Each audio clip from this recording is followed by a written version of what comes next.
Let's talk about when your opponent drops out and then new guy comes in. Do you try to do research? What do you do? How does this? What was your plan going in? It doesn't matter who's there. Did Moutinho becoming your fighter, your opponent, change anything for you going into the night? Yeah. Well, there's the orthodox position and there's the southpaw stance.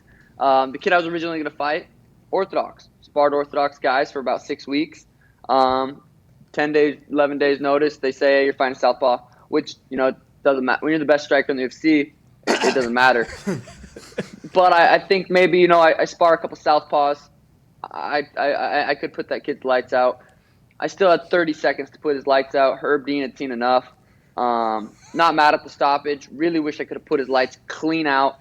But all around, overall performance, I'm happy with it. Yeah, another TKO, by the way. I mean, technical, and you're still undefeated, so you should be pumped about it. It was the best performance we've seen in some time. You were okay, you dedicated the game to the Phoenix Suns, okay? Hometown Phoenix Suns about to win won the NBA championship, about to win the NBA championship. You're shaking him in the middle of the fight, and you just called yourself the best striker in the UFC or whatever. That has to be real. You were just, me and that Oculus, it looked like you were just playing against a robot almost that was set on get back up and get in the face. Get back up and get back up. It was, and I think you did knock him out once early there, but what was your mindset? Like, dude, this guy won't go. Like, did you have that?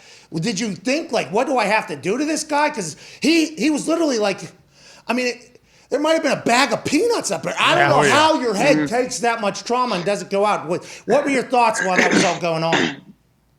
2 days before the fight, I thought about that. I was like, God, it'd be sweet. I was like, the only way I could get courtside tickets to the next game is if I call my shot. This game's for the Suns, and I go out there, dribble on him, and knock him out. And I was that close, man. I was that close. Hit him with a nice couple dribbles. Made that up 2 days before the fight. But yeah, that dude was so tough. I couldn't put his lights out. I had 30 seconds left. We had 15 minutes. I had 30 seconds left. People said I was getting tired, but I'm pretty sure each round my punch count went up. Breaking records is exhausting. You know what I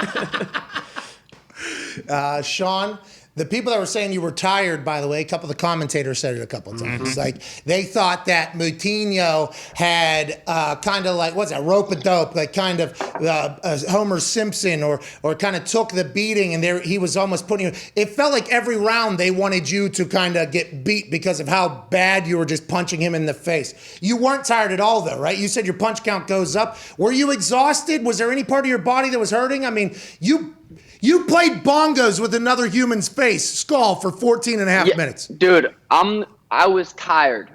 He was tired. Anyone that fought in that cage that night was tired. And I kept looking at the clock, and people think if you look at the clock, that means you're gassed out. But I don't know. When you were in the NFL, you ever look at the clock before? Just, you want to know how much time's left in a quarter? I think it's strategy. You look at the clock, it's like, okay, I need to know if I have 3 minutes left, if I have 2 minutes left, if I have a minute and a half left. So anyone that says that if you look at the clock it means you're tired is stupid. You know what I mean? Yeah, I agree. And because situations, you're obviously winning the round. How long do we have to go? How much longer is this thing going here? How long do I have to knock him out? And it seemed like at the end of each round, you hit him with maybe I don't want to say your hardest, but it seemed like the end of the first round, you knocked him out. I can't believe he answered the bell, by the way. So you knocked him out one time. And then in the second round, you hit him again. It was almost like you were going to end it there early. Is there like a wave of how hard you're hitting him, or is every punch trying to be a knockout punch? Is there setup punches in the second and third round, or what is it there at that point when it seems like you're literally punching a heavy bag that is just walking towards you? Yeah, it comes down to speed. I'm just trying to be as fast as possible, hit and not get hit. I've always preached that pretty much my entire career. That's what I want to be the best in the world, that is hitting without getting hit. Floyd Mayweather's done it better than anyone. And I think I'm pretty sure that the differential from me hitting my opponents is proven that it's up there. That's what I want to become a master in, hitting and not getting hit. And I think I was able to do that against a very tough, durable opponent. And you called it. He probably did get a couple CTE that's dangerous. 30 more seconds, I could have landed 10, 15 more shots. He went straight to the hospital after that fight. That could have been a lot worse, but thankfully it wasn't. Is this the new shirt, by the way? Is this the shirt we're all buying right now? And still undefeated? And still, with just an N. Don't want to get trademarked. I was smart. Smart. Wow. And still. And still. But it's hot. It's hot in Phoenix, though. Yeah. So I had to make sure I got my fucking tank. Yeah!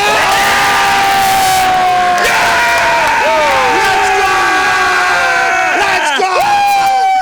I had to show the guns, baby. Hey, hey! Thank you, man. Yeah. Dude. That's very nice of you.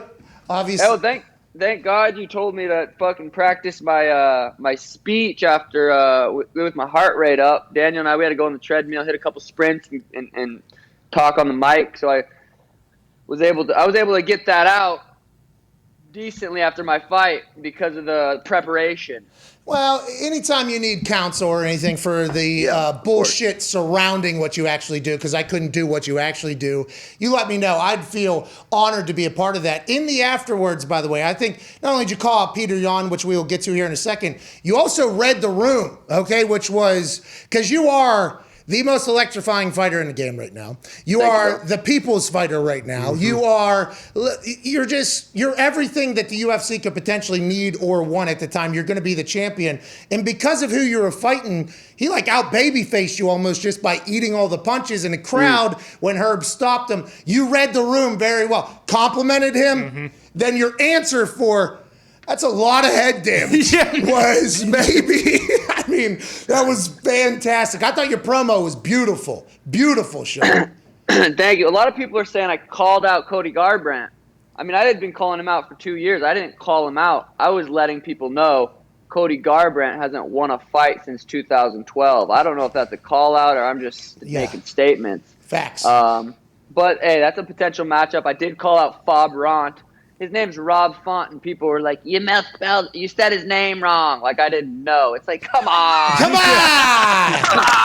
Come on. What do you think this is? Sean, considering you took next to no damage in that fight, are you trying to get back into the octagon as soon as possible, or will you still take the same amount of time off as you would in a fight that maybe went a little bit differently? My hands are so sore, I can hardly open up a doorknob. My wrist is sore. So I'm gonna actually take I was kind of planning on fighting around September, October. That was the idea before the fight. I think November, December is more realistic right now. My toe is fat and purple because I threw a lot of body kicks, and sometimes when you land those body kicks, you land on people's elbows, and that's when a lot of people break their feet and do damage to their feet. So my feet are definitely sore. My hands are very sore. From a face. So I would say we could probably see me one more time this year. The world wants to see you this year, dude. Yeah, need it. And I think I messaged you this. I think you were 150 punches into the guy's face, and I started wondering about the hands. I was at what point are those little tiny? I mean, you landed an entire career's worth of punches almost on that guy's face. I wondered about the hands. Do you train the hands? And then when you talk about kicking, because obviously what happened with Conor and Dustin, is there a way to train for misses or anything like that? Or is there a chance that that a body can do a body thing?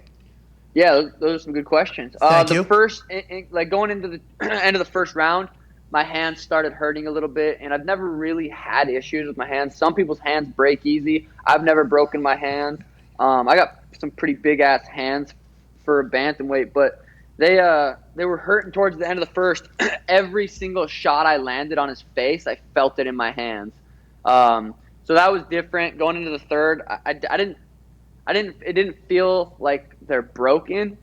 I feel like I would have known, oh shit, I think I broke my hand. So they were just really, really sore every time I'd pop, pop, pop. And he was talking shit the whole time. He would be he would say, you're a bitch, and then I'd hit him with a jab, and then I'd head kick him, he'd shake his head, and then I'd hit him with a 1-2. And he was walking forward, talking shit, and getting smoked in the face. So 177 punches to the face. talking shit. You're a bitch. That's insane. Wait, what was the second part of that question? The leg kick thing, because you said you broke your toe, but Oh, that's right. Okay, yeah. My coach Tim had a good point. He said, how many kicks has Connor been throwing? It's in the last 3 years. You know, there's such small bones in your legs and your feet that if you're training for a boxing fight, hit mitts, boom, boom, boom, boom, boom, you're not kicking the bag, you're not kicking pads, you're not kicking people in sparring.